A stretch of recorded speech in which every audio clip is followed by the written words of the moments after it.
করছে। আর এইদিকে বলছে দেখুন বৃষ্টিও হতে পারে। এক কথায় বলা যায় যে সরকারের পতনের সাথে সাথে গোটা বাংলাকে ধুয়ে একদম শুদ্ধ করে দেবে। জয় শ্রীরাম। তৃণমূল দল অর্থাৎ চোরেদের দলের আর এই সিপিএম এর পার্থক্য। আর এদিকে বিজেপি তো আমাদের রয়েছেই, সেন্ট্রালে বিজেপি, রাজ্যে বিজেপি। আমাদের বিজেপি রাজ্যে এসে যা যা আশা দিয়ে চলে সেগুলো ঠিকঠাক মতন ভাবে করতে পারে কিনা।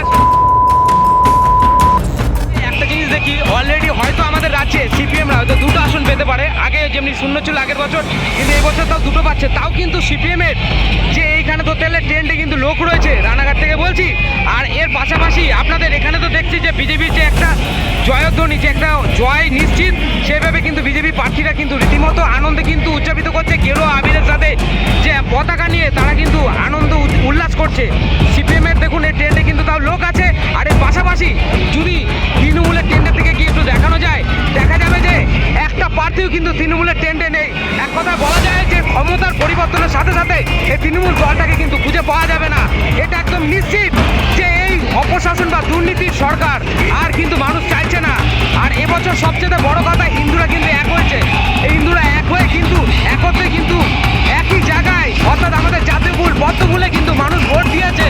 এখানে দেখুন এই জায়গায় পুলিশের কিন্তু কড়া নির্দেশিকা সত্ত্বেও মানুষ কিন্তু আনন্দে উদযাপিত করছে। দেখুন ওই যে তৃণমূলের ট্রেন, দেখুন তৃণমূলের ট্রেনটা দেখুন, কোনো লোক নেই, একটা কোনো লোক নেই। 90টা আসন পাওয়ার পরেও তৃণমূলকে এক কথা বলা যাচ্ছে ক্ষমতা শেষ, তো তৃণমূল দল কিন্তু ওয়াশ আউট হয়ে যাবে। এই দলকে কোথাও খুঁজে পাবে না। এই দেখুন তৃণমূল, এই দেখুন তৃণমূল হচ্ছে পার্টির যে ট্রেন, একটা লোকও নেই।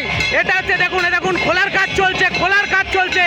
অর্থাৎ এই যে ট্রেন করেছিল যে এখানে মানুষ এসে বসবে বলে, একটা মানুষও নেই। বরঞ্চ এই যে ট্রেনটা দেখুন খোলার কাজ চলছে, এখান থেকে গোটা গুটি তুলে নিয়ে একদম চলে যাচ্ছে। দেখুন এই দেখুন পাকা পাকা সব খুলিয়ে নিচ্ছে। এক কথা বলা যাচ্ছে তৃণমূল শেষ। এই দেখুন কাকা কি বলছে, কাকা কি বলছেন বলুন, কি বলছেন বলুন। কি আর বলবো, এই জয় হচ্ছে বাংলার জয়, মানুষের জয়, আমাদের হিন্দুদের জয়। হিন্দুরা সবাই এক হোক। দেখুন এদিকে দেখতে পাচ্ছেন, এই দেখুন পাকা পর্যন্ত খোলা হয়ে গেছে। অর্থাৎ এক কথা বলা যায় তৃণমূল দলও আমাদের রাজ্য থেকে গুটিয়ে একবারে চলে যাও। দেখুন এই দেখুন আস্তে আস্তে কিন্তু যত সময় যাচ্ছে, দেখুন এই দেখুন আমাদের যে বিজেপির যে মানুষের, সাধারণ মানুষ যারা ধরতে গেলে বিজেপিকে ভোট দিয়েছে বা একটা আশায় ভোট দিয়েছিল, দেখুন আস্তে আস্তে কিন্তু লোক বাড়ছে। দেখুন বিভিন্ন এই বিজেপির পতাকা হাতে একে একে কিন্তু এই যে আমাদের যেখানে ভোট গণনা হচ্ছে তার দিকে কিন্তু অগ্রসর হচ্ছে। নাচ এবং গেরুয়া আবিরের মাধ্যমে তারা আনন্দ উল্লাস করছে। আর এইদিকে বলছে দেখুন বৃষ্টিও হতে পারে। এক কথায় বলা যায় যে সরকারের পতনের সাথে সাথে গোটা বাংলাকে ধুয়ে একদম শুদ্ধ করে দেবে। জয় শ্রীরাম, জয় শ্রীরাম। এটাই কিন্তু আমাদের হিন্দুরা দেখতে চেয়েছিল যে এই তৃণমূল দলকে আর আমাদের রাজ্যে দেখা যাবে না। এটাই হচ্ছে চাইছিল যাতে তৃণমূল সরকার একদম পুরোপুরিভাবে ওয়াশ আউট হয়ে যায়। আর এই সরকার পতনের পাশাপাশি এই দলই কিন্তু থাকবে না। একাধিকবার বলা হয়েছে, আজকেও আমি বলছি, তৃণমূল যেমনি তৃণমূলের ওখানে দেখানো হলে ট্রেন্ডে ফুলে গুটি নিয়ে চলে যাচ্ছে, একটি মানুষও নেই। আর এখানে দেখুন সিপিএম হারার পরেও কিন্তু সিপিএমের ট্রেন্ডে কিন্তু মানুষ বসে রয়েছে। দেখুন জুম করে দেখাচ্ছি, দেখুন এই হচ্ছে তৃণমূল দল অর্থাৎ চোরেদের দলের আর এই সিপিএমের পার্থক্য।